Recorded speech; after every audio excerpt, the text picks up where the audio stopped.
بسم اللہ الرحمن الرحیم الحمد للہ علی من علینا بشہر البرکۃ والغفران فی شکل رمضان والصلاة والسلام علی من جاء بالبشرى الی الجنان۔ کثرت سے آنے والے سوالات میں سے ایک یہ بھی ہے کہ کیا ماہ صیام ماہ رمضان کا پہلا عشرہ رحمت، دوسرا مغفرت اور تیسرا جہنم سے آزادی کا ہے؟ کیا یہ حدیث ہے؟ اور اگر ہے تو کہاں ہے؟ اور پھر اس کا درجہ کیا ہے؟ میں آپ کی خدمت میں یہ بات عرض کر دوں کہ اس حدیث کو امام ابن خزیمہ اپنی کتاب میں 1887ویں حدیث کے تحت نقل فرماتے ہیں۔ امام منذری نے اس کو الترغیب و ترہیب میں ذکر کیا ہے، پھر امام بیہقی نے شعب الایمان میں بھی ذکر کیا، اور اسی طریقے سے امام السیوطی نے تفسیر الدر المنصور میں اس کو ذکر کیا۔ پھر اسی حدیث کو امام حیثمی نے کنز العمال میں ذکر کیا ہے، اور یہ حدیث سند کے اعتبار سے ضعیف ہے۔ سب سے پہلی بات تو یہ ہے کہ اس میں سیدنا سعید بن المسیب رحمہ اللہ نے سیدنا سلمان فارسی رضی اللہ تعالیٰ عنہ سے روایت کیا ہے، جبکہ سیدنا سعید بن مسیب کا سیدنا سلمان فارسی رضی اللہ تعالیٰ عنہ سے حدیث سننا ثابت نہیں۔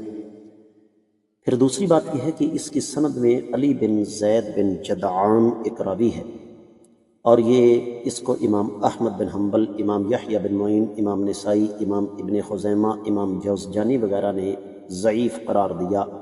سیر اعلام النبلاء 5ویں جلد 207ویں صفحے پر اس کی پوری تفصیل موجود ہے۔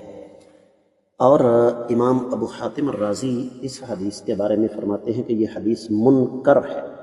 شیخ البانی رحمۃ اللہ علیہ نے اس کو سلسلہ حدیث ضعیفہ والموضوعہ میں 871ویں حدیث کے تحت نقل فرمایا ہے، اور بتایا ہے کہ یہ روایت سند کے اعتبار سے نہ صرف یہ کہ ضعیف ہے، بلکہ ضعیف کی بگڑی ہوئی شکلوں میں سے ایک شکل منکر ہے۔ اور پھر اگر دوسرے حوالے سے دیکھا جائے تو یہ تو بات تھی سند کی، اگر متن کے حوالے سے بات کی جائے تو اس کا متن بھی ہمیں چیخ چیخ کر یہ بتاتا ہے کہ یہ حدیث صحیح نہیں۔ اگر یہ مان لیا جائے کہ پہلا عشرہ رحمت، دوسرا مغفرت اور تیسرا جہنم کی آگ سے آزادی کا ہے، تو سوال یہ ہے کہ کیا دوسرے عشرے میں یا تیسرے عشرے میں ہمیں رحمت نہیں مل سکتی؟ کیا پہلے یا تیسرے عشرے میں ہمیں مغفرت نہیں مل سکتی؟ کیا پہلے یا دوسرے عشرے میں اللہ تعالیٰ اپنے بندوں کو جہنم کی آگ سے آزاد نہیں کرتے؟